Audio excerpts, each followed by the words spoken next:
Just want to talk about my picture for a second. A very stern-looking picture. I chose it because it represents what I look like after Germany went out.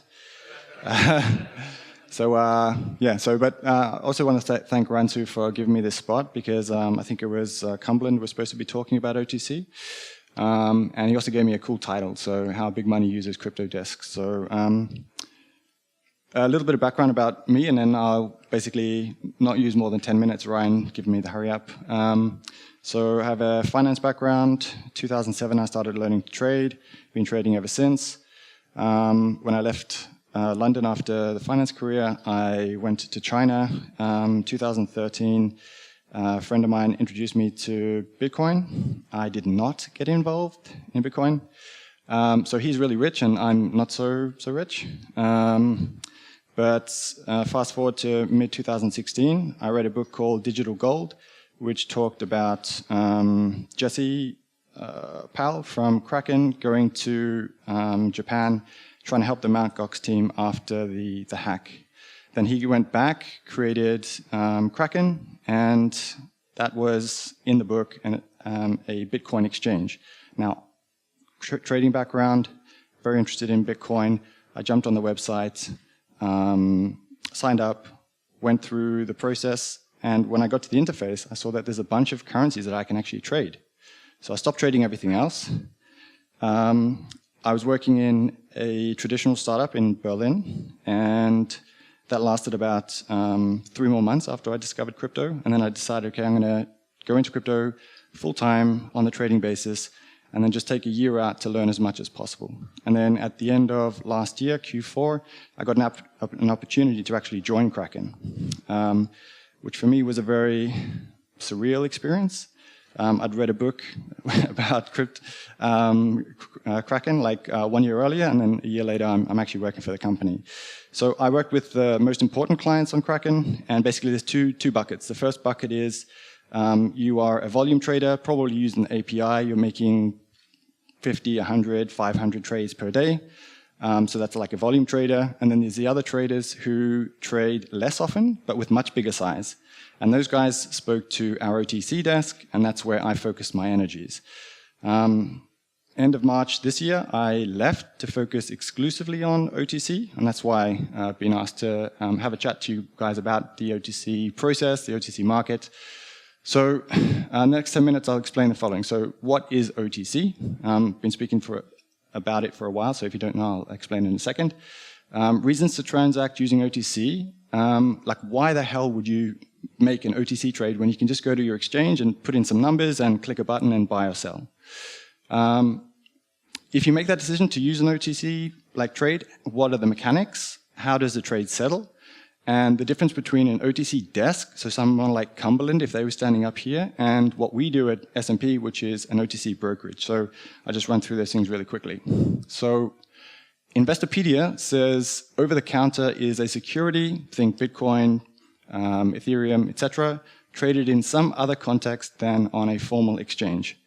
So that's me with a ledger, and Ransu has a suitcase of money, and we make an exchange. That could be an OTC, you could consider that an OTC trade. But in terms of exchanges or OTC desks, basically it goes like this. So let's look at the two options here. So I want to sell 300 BTC. I want to buy a nice house. I like Gibraltar. I want to buy a nice car. I want to fit in. So I go to the exchange and I say, okay, I want to sell 300 Bitcoin. Now I press sell, and the first 100 Bitcoin might execute at the price where I think it's going to execute, which is great. And then 2 minutes later, the next 200 fills at a price which may be 2 or 3% away. And the next 100 might execute at, let's say, 6% away. And then I can't buy the house and the car, I can just buy the house. So that's really, really annoying. So the next time I want to buy 300 or sell 300 BTC, I'm going to go to the OTC desk, whichever one I happen to be. So let's say I'm with Kraken, I speak to the guys on the desk, I say, look guys, I want to sell 300 BTC. And I'm speaking to John. John looks at maybe a spreadsheet or has a number in his head, and he says, okay, look, we're not going to give you spot, but we're going to give you 3% away from spot. And the percentage that you get away from spot is based on volatility, what the market looks like, how big your order is, and a few other factors. But you get a price, and you know what the price is. And then you can think to yourself, probably get a few seconds, and you say, okay, well, yep, I want to do that. So you sell, and you get a known amount in your account. So how to do a trade? Yeah, I should have gone to the next slide. So again, you call the guy, you say what you want to sell or buy, you get the price. When you say yes, it's binding. It's normally that price is guaranteed for roughly 24 hours. And then you need to jump off the call. And if it's a sell, you need to go to your wallet. You need to send them 300 BTC. And they will send you, once they've received the BTC, they'll actually send you the money to your bank account. And then you can go buy your house in Gibraltar. So the difference between an OTC desk, they're doing relatively big size, day in, day out, many trades a day, and an OTC brokerage, which is what we do. So we focus not on someone who's looking to sell 300 Bitcoin or even 3,000 Bitcoin. We're looking for people who are looking to either buy or sell 10,000 plus. Okay. Now, if an order of 10 or 20 or 30,000 BTC ever got to an order book, it would probably spook the market. And if you're in any sort of trade, it's probably going to look very, very bad for you. So it's a good thing that people can transact OTC. The desk guy explained the process, fairly straightforward, right? So just a quick thing on how the brokerage side works. Some people might refer to it as a block trade.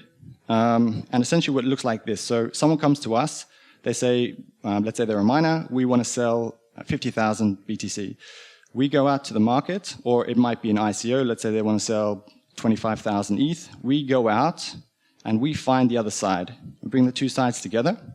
If you're selling a large amount, especially in the current climate with prices going down, you need to give a discount. So it's a buyer's market. So let's say in the Bitcoin example, they say, look, we're willing to sell 50,000 at a 5% discount.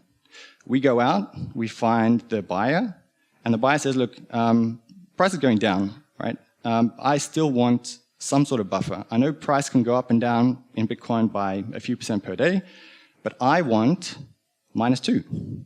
So that -5 and that -2 leaves 3% in the middle, and that 3% in the middle is used for lawyers, strategic partners to actually execute the deal, and the residual amount is basically what we get to keep as a brokerage.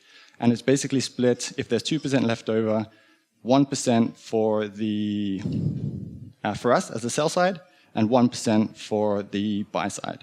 Now, if you're trading in decent size, then obviously that makes a lot of sense. The one thing I would also just add as a point of clarification, so OTC desks, I'd say the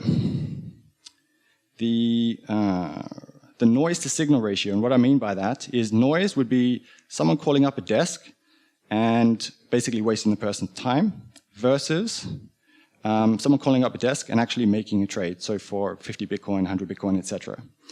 I would say that the noise is probably 10% and the signal is 90%. So it happens often and there's very, very little time wasted by either side. In this space where we've chosen to work, it's very different. It's probably 95% of people talking absolute hogwash, and eventually you get through those people and you find actual buyers and sellers, and you're able to match them up.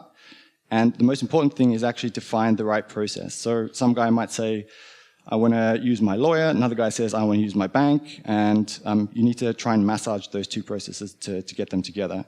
And then just one final point to wrap up, just to reiterate, I guess, is to say that OTC is very, very, very important because, I don't know if you guys would agree, but crypto is volatile enough. If those big orders ever made it anywhere near to an order book, we would see people getting basically, like you've seen like big spikes in maybe on Bitfinex or one of the exchanges. That's with a relatively small order, with not too much liquidity. if one of these big orders came in, it could really crash a market, so like a flash crash type situation. So we want to have as little as possible of that. And yeah, that's why I think OTC is important, and that's why the big money uses OTC desks. And I think that's my 10 minutes. So thank you. Oh, wait, hold on. Yeah, feel free to reach out, number, email. So yeah, thanks very much. Thanks, guys.